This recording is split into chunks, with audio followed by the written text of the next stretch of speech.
Daisy, I've finally done it. I am officially moving out of my apartment, and I have realized something terrifying about the English language while packing. It isn't just the physical weight of my belongings, it's the mental weight of trying to describe them. Moving house is the ultimate grammar test, isn't it? It reveals the hidden truths of our lives and our linguistics. What specific horror have you discovered today, Dave? Aside from the fact that you own a truly concerning number of vintage sneakers.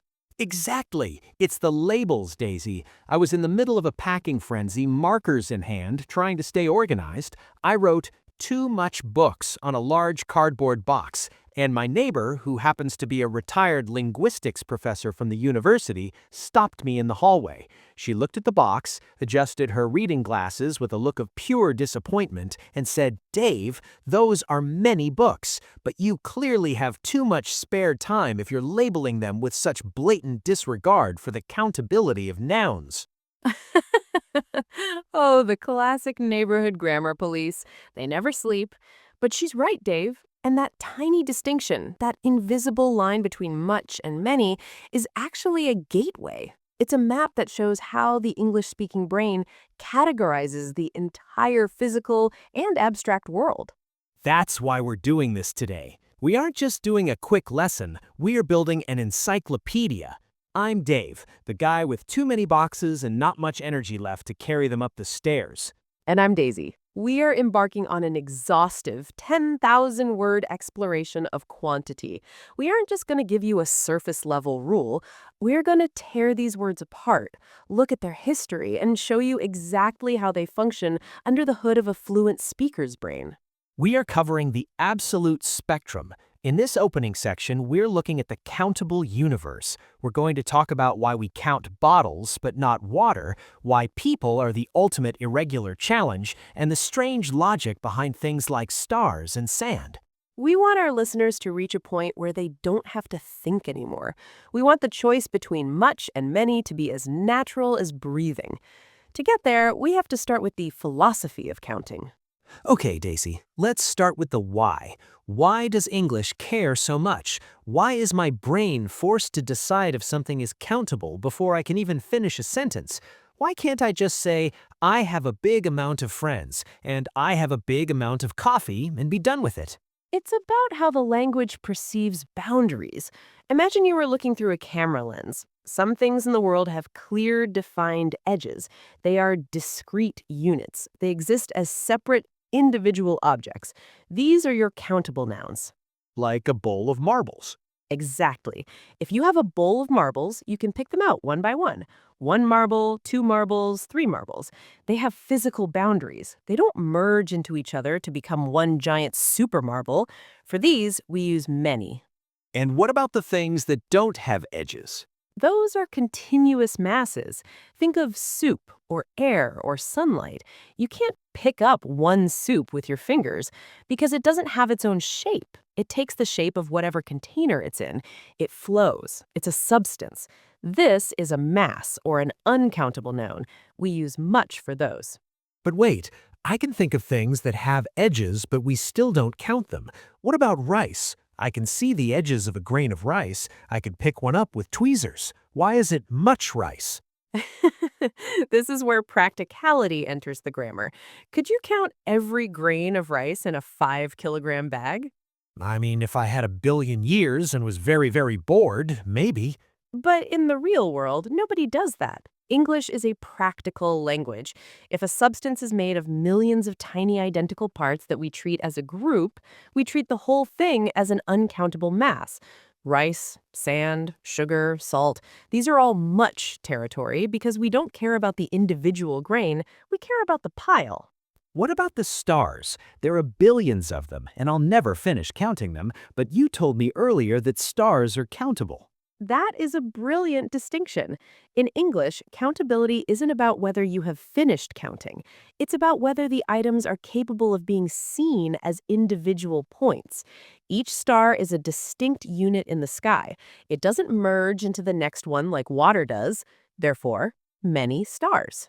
Daisy, I want to give the listeners a cheat code. If they are looking at a word on a test or writing a business email and they are feeling stressed, how can they know instantly if a noun belongs to the many family? There is a very reliable mechanical test that works 95% of the time. I call it the plural S test. I love a shortcut. How does it work? Look at the noun. Ask yourself, can I naturally add an S to the end of this word to show there is more than one without changing the meaning of the word? Dog becomes dogs. Yes, use many dogs. Problem becomes problems. Yes, use many problems. Idea becomes ideas. Yes, use many ideas. Okay, let me try to break the system. What about water? Can I say waters? In standard English, when you're talking about the liquid you drink, no, you don't say, I drank 3 waters to mean 3 sips of liquid, because you can't add that S naturally to describe the substance. It is uncountable. So, much water. What about information? I have 3 bits of information. Can I say informations? No. And this is where students from many different language backgrounds, French, Spanish, Italian, often get into trouble because in their languages, information is often countable, but in English, it is strictly a mass. You cannot have many informations. You have much information. Or you have to add a counter word, like pieces of information. Exactly. And when you add pieces, you are counting the pieces which do end in S, so you can have many pieces of information. We have to talk about the revels, the 5% of words that are countable but refuse to play by the add an S rule. You mean the irregular plurals. People is the most famous and most frequently misused one. Right, I don't say one person, 2 persons usually, it's one person, 2 people. Exactly.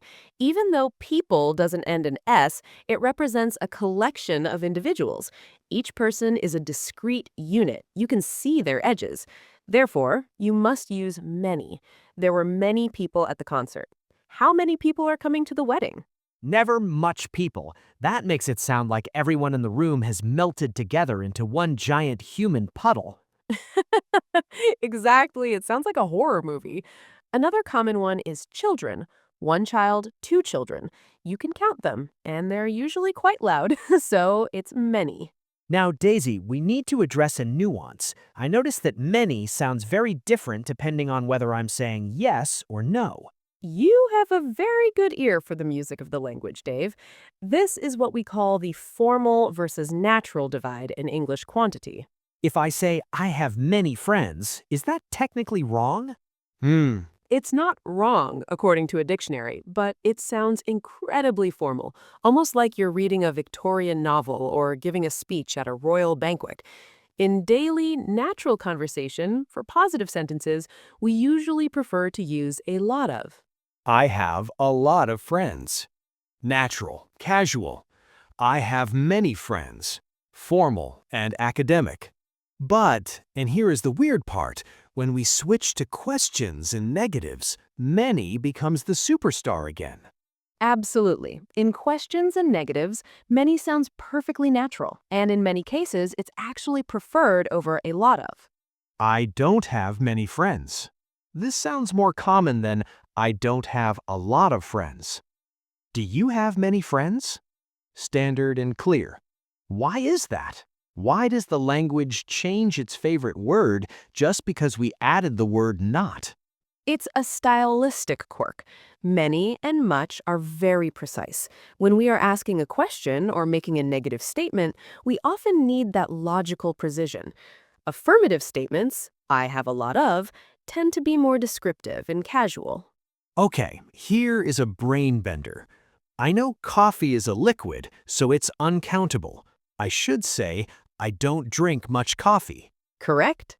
But, and here's the weird part, this morning I went to the cafe down the street and said, I'll take 2 coffees, please. I added an S. I counted the coffee. Am I a grammar criminal, Daisy? Am I going to be arrested? You're safe for now. What you're doing there is using a hidden unit. When you say 2 coffees, your brain is actually using a shortcut for 2 cups of coffee. Oh, so I'm not counting the liquid, I'm counting the container. Precisely. This is a very common way English speakers shortcut the language. We do it with 3 beers, 2 sodas, and 4 waters. But, and this is a big but for our students, in a formal writing context or grammar exam, you must remember that the substance itself is uncountable. Liquid, mass, use much. There isn't much coffee left in the pot. Units, containers, use many. How many coffees did you order? Before we leave the many universe and head into the much abyss, I want to talk about how we size up many. We don't just say many, we have so many, too many, and a great many. Each one carries a different emotional temperature. Many is just a fact. So many is about wonder or excitement. There are so many stars. Too many is always a negative thing. It's a problem. There are too many people in this elevator. A great many is very formal. It's like saying a large number. A great many people believe that. I always tell people too many is a complaint. If you have too many of something, you want some of it to go away. Exactly. And so many is an exclamation. It's about being impressed by the amount.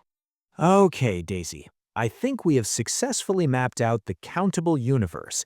We know the marbles have edges. We know they take an S. We know they like many in questions. But I can see the uncountable abyss waiting for us. I can see the soup, the air, and the money. It's time to cross the border, Dave. Let's look at the substances that don't have edges. Let's look at the things that flow. Let's look at the logic of much.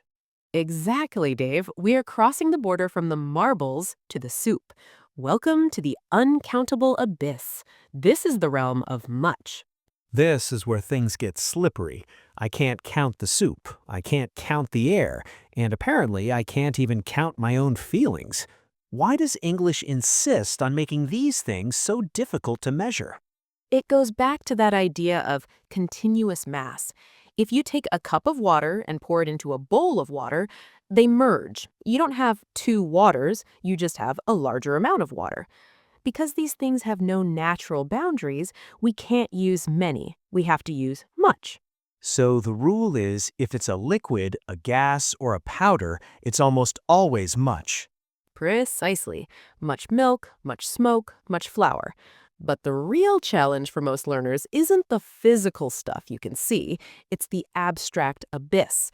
These are the things that exist only in our minds, but are treated like a giant invisible mass in English. You mean words like advice and information? I see people trip over these every single day. It is the #1 mistake in advanced English. In many languages, French, Spanish, Russian, you can have many informations. But in English, information is like water. It flows. You can't have 3 informations. You have much information or a lot of information. What about news? It ends in an S. Surely that means it's countable. That is the ultimate trap. The S in news is just part of the word. It's not a plural marker. News is uncountable. You never say the news are good. You say the news is good, and there isn't much news today. It's so counterintuitive.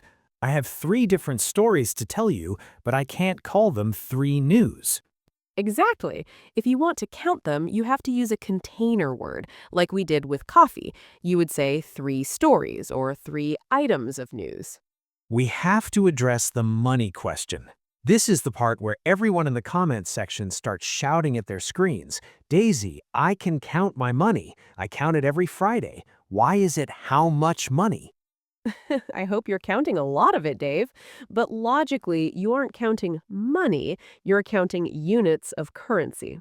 Explain that to me like I'm 5 years old. Okay, can you say I have 10 monies? No, that sounds like I'm a character in a cartoon. Exactly. You say I have $10 or 10 pounds. Dollars, pounds, yen, these are units. They have edges. They are countable. How many dollars? Money is the concept of wealth. It is an abstract mass. It is uncountable. So it's the same logic as time, right? Hours, minutes, days, countable, how many hours, time, the general concept, uncountable, how much time. Spot on. It's the difference between the measurement unit and the substance itself. You measure much rain, but you count many inches of rain. You measure much electricity, but you count many watts. Now let's talk about the Victorian butler problem. I've noticed if I say, I have much homework, I sound like I should be wearing a tuxedo and serving tea in a manner. You're right. In modern natural English, much is incredibly shy in positive sentences. It almost never wants to be there. We almost always replace it with a lot of or so much. Positive, I have a lot of homework, natural. Positive, I have so much homework, emphatic. But as soon as we turn the light off, as soon as the sentence becomes negative, much comes out to play. Yes, much is the king of the negative. I don't have much homework. There isn't much sugar in this tea. We haven't got much time left. Why is that? Why does English allow a lot of in the positive, but prefers much in the negative? It's about emphasis. When you use much in a negative, it sounds very clear and precise. I don't have much money sounds more definitive than I don't have a lot of money. It's a way of highlighting the lack of something. There's another category of words that confuses me. Things like furniture and luggage. I can count my sofa, I can count my suitcase. Why are they uncountable? This is the category versus item rule. In English, the big name for a group of things is often seen as an uncountable mass, while the individual items within that group are countable. Category, uncountable. Furniture, how much furniture. Items, countable. Chairs, tables, sofas, how many chairs. Oh, so luggage, much, versus suitcases, many. Equipment, much, versus tools, many. Clothing, much, versus shirts, many. Exactly. It's like the language wants you to zoom in or zoom out. When you zoom out to the whole category, it's an uncountable mass. When you zoom in to the specific pieces, they become countable individuals. Let's talk about when things go wrong, when there's an overload of the mass. This is where we use too much. Just like too many was a complaint about items, too much is a complaint about a substance or a feeling. There is too much salt in this soup. A disaster for the taste buds. There is too much noise in this room. A disaster for the ears. Noise is uncountable because it's a wave of sound. But what if we talk about specific sounds? Ah, there are too many loud sounds. Perfect. You've got the logic. Sounds, countable, versus noise, uncountable. This is starting to feel like a superpower, Daisy. I'm looking at the world and I'm seeing the edges of things. I'm seeing the marbles in the soup everywhere. That's the goal. But we aren't done yet. We've handled the big amounts. We've handled the countables and the uncountables, but we need to look at the small side of the world. What happens when we have almost nothing? You mean the battle of few versus little? Exactly. And we need to look at the A factor, how one tiny letter can change your entire personality from a pessimist to an optimist. All right, Daisy, we've conquered the many mountains and swam through the much abyss. We know how to handle the big crowds and the massive oceans. But what happens when the bucket is nearly empty? What happens when we are dealing with the tiny, the microscopic, or the just enough? That is where we encounter the most sophisticated distinction in the English quantity system. This is the realm of few and little, and if you can master this, Dave, you move from speaking English to mastering English. I used to think these were just synonyms for small. I thought they both just meant not a lot. But I have a feeling the marbles versus soup rule is coming back to haunt me. It never leaves us. The border between countable and uncountable is the fundamental law of the land. Few is the mini version of many. It belongs strictly to the countable world. Little is the mini version of much. It belongs strictly to the uncountable world. So if I'm talking about my bank account, which is currently quite sad, I should say I have little money. Correct, because money is an uncountable concept. But if you look into your wallet and see only 3 physical coins, Then I have few coins. exactly. Few people, few books, few problems, versus little water, little time, little patience. Okay, Daisy, here is the real advanced secret.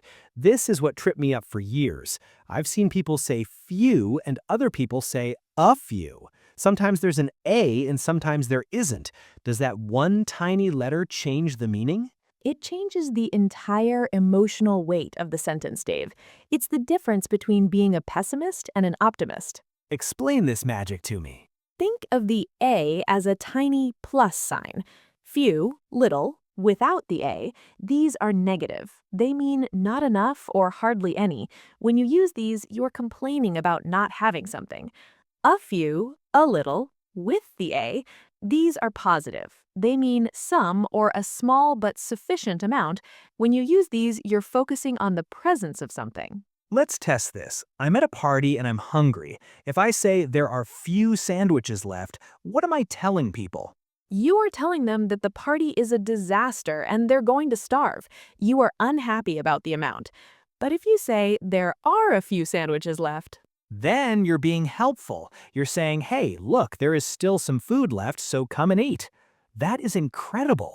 So, I have little time means I'm stressed, stop talking to me. I have a little time means I can stay for a minute and chat. Since we're finishing this 10,000 word encyclopedia, we need to talk to the professionals. What are the words that make our listeners sound like CEOs, researchers, or high-level diplomats? when you're writing a formal report or a university essay, a lot of starts to look a bit repetitive. We need the formal equivalents. Instead of saying we have many ideas for the project, what is the high-level version? You should use numerous or a multitude of. We have numerous proposals for the upcoming quarter. There are a multitude of factors to consider. And for the uncountable side, instead of we have much evidence? Use considerable or substantial. There is substantial evidence to support the theory. This project requires considerable effort. It's amazing how the sentence feels heavier and more serious as soon as you swap those words. We can't finish this journey without talking about the word that represents perfect balance, enough. Enough is the Goldilocks word.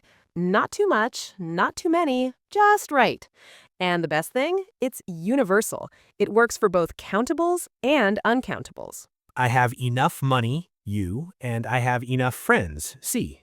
But I've noticed a trap here. Sometimes enough goes before the word, and sometimes it goes after. That's a very sharp observation. With nouns, things, enough goes before. I have enough food. With adjectives, descriptions, enough goes after. The room is big enough. I am tall enough to reach the enough shelves. No, that's wrong. I am tall enough to reach the top shelves. You got it. Just remember, nouns, before, adjectives, after.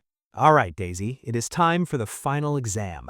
We are going to use everything, many, much, few, little, enough, a lot of, in one high-stakes scenario. I am an angry head chef in a kitchen that is having a terrible night.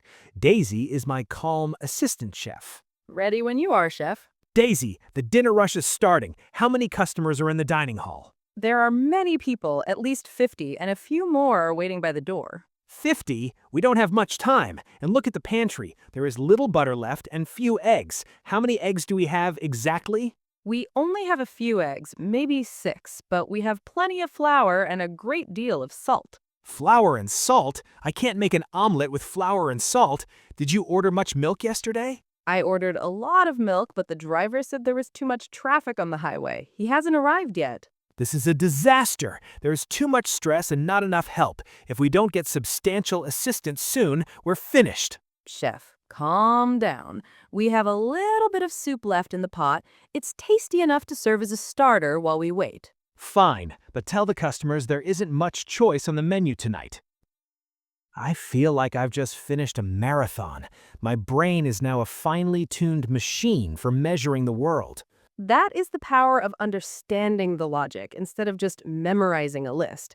To everyone who has stayed with us through all 10,000 words of this journey, you are the true masters of quantity. Let's look at the master key one last time. The noun check. Is it a marble or soup? Uncountable.